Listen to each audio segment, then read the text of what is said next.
Hey y'all, welcome back to the channel. My name's Tim from OnlineTeacherDude.com.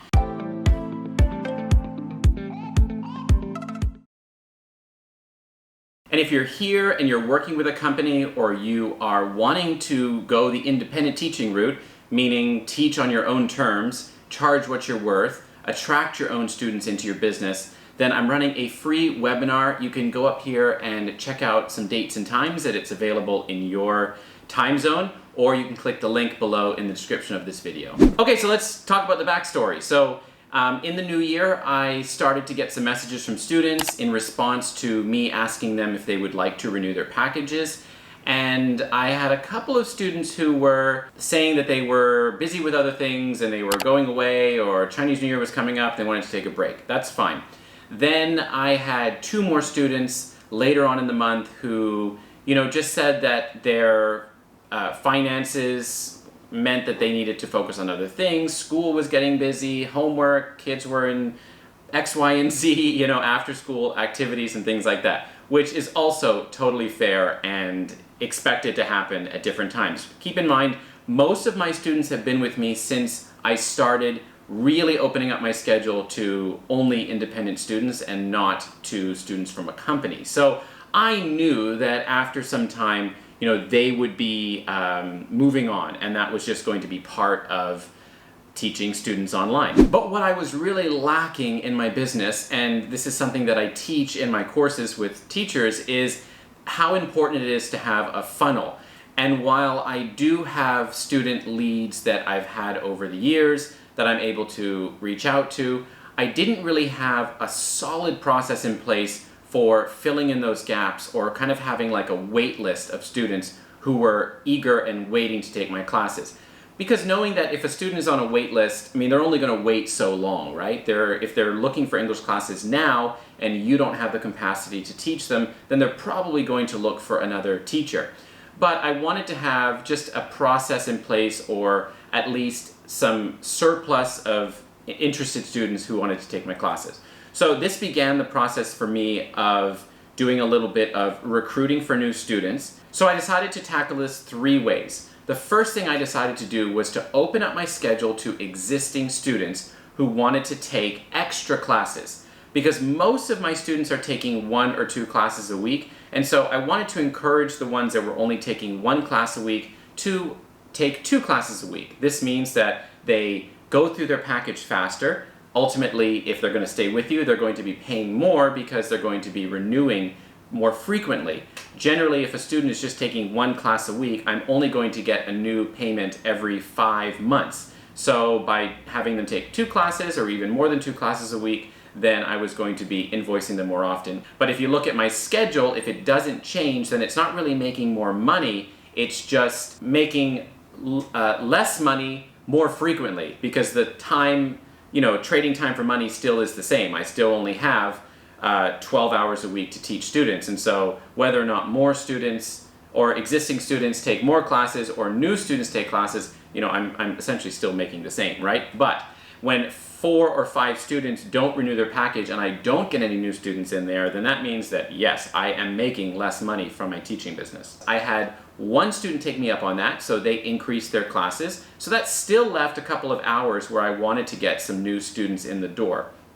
And so what I decided to do was to reach out to existing students who are already taking classes, because they are going to be your #1 fans and the ones that are going to want to help you, #1, and promote you in the best way to friends and contacts that they might have. So I did that, and that was really successful.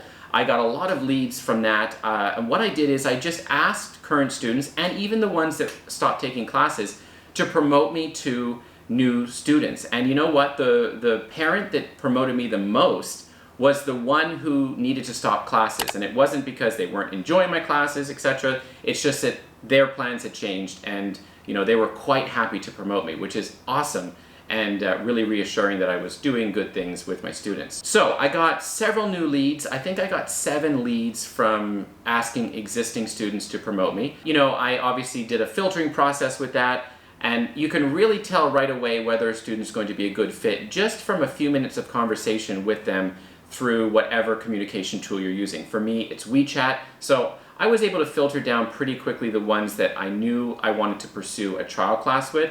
I actually had one parent who said they only wanted to take classes with me if I had a Chinese-speaking personal assistant. And so I knew right away that wasn't going to be a good fit. Even though WeChat can do translation really well within the app, I don't have a Chinese full-time personal assistant, and so I knew that that wasn't going to be a good fit. Another parent had really too many questions to me about the curriculum and really wanted me to lock in onto one program that they wanted their child to learn from. And so as much talking as I was able to do about what I offer in my classes, it wasn't convincible to them, so that was an easy weed out. And so that left a handful of students to move to the next stage of taking trial classes with me.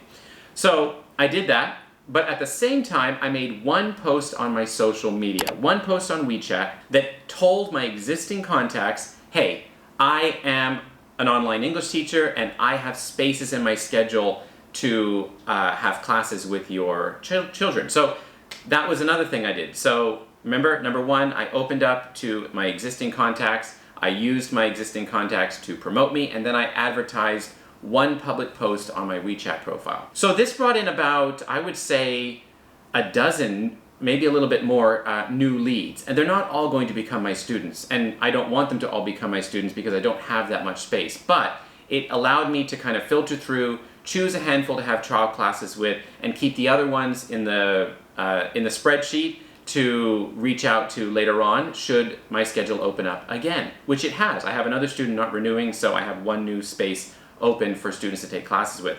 So from that, I did about 5 different trial classes a few weeks ago, and I ended up getting 5 new students. They all ended up taking classes with me. When they are willing to take that next step, and for me, I charge for my trial classes, so when they're able to, take that next step, it's a pretty good situation and pretty likely that they're going to become your student. As long as you feel aligned with them and they feel aligned with what you're doing, it usually works out really well. For me, it was 100%. So I have 5 new paying students. Actually, 3 of them are siblings from one family, so, well, obviously they're from one family, that are taking classes with me, so that's really fun. I don't teach Wednesdays, but I decided to open up Wednesdays for that particular family, so I just teach 3 classes with them, an hour and a half, easy peasy, done. And then I have 2 more students that filled in some other spots on Tuesday and Thursday. So that's what happened. Those are the results. It was not a painful process, but it just took a little bit of action on my part to say, hey, I need to be intentional about this to getting new students in the door. Okay, so let's just talk about for a second that idea of getting new students, because I know that a lot of you are not necessarily at the same place where I am, where I have lots of leads, I have lots of contacts or people that follow me on social media, or parents of students that I used to teach and things like that.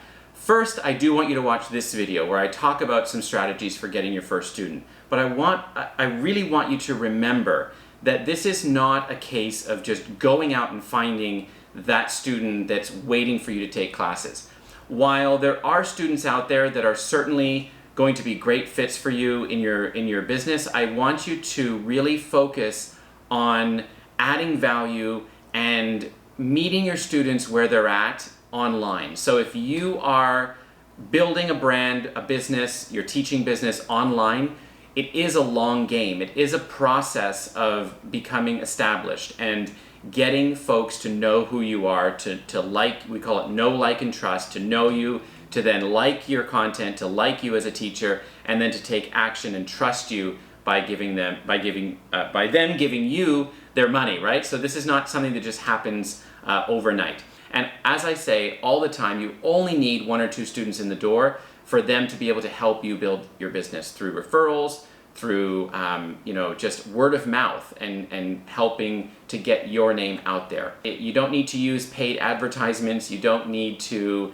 make 1,000 videos online about teaching.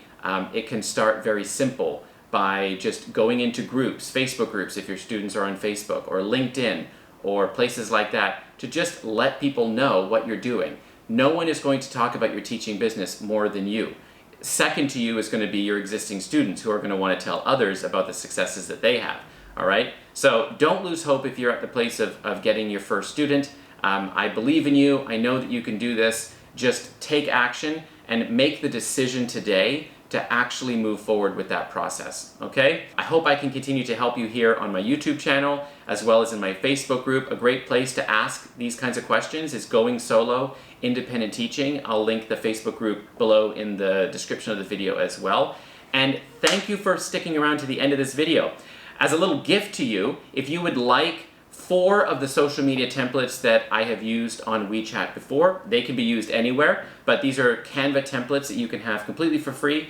There will be a link in the description of this video where you can just grab those templates and you can use 1, 2, or all of them to get you started. It doesn't have to be difficult to make content either, so go ahead and grab those. Thanks everybody for watching. I will see you in the next video. Take care and have a great week.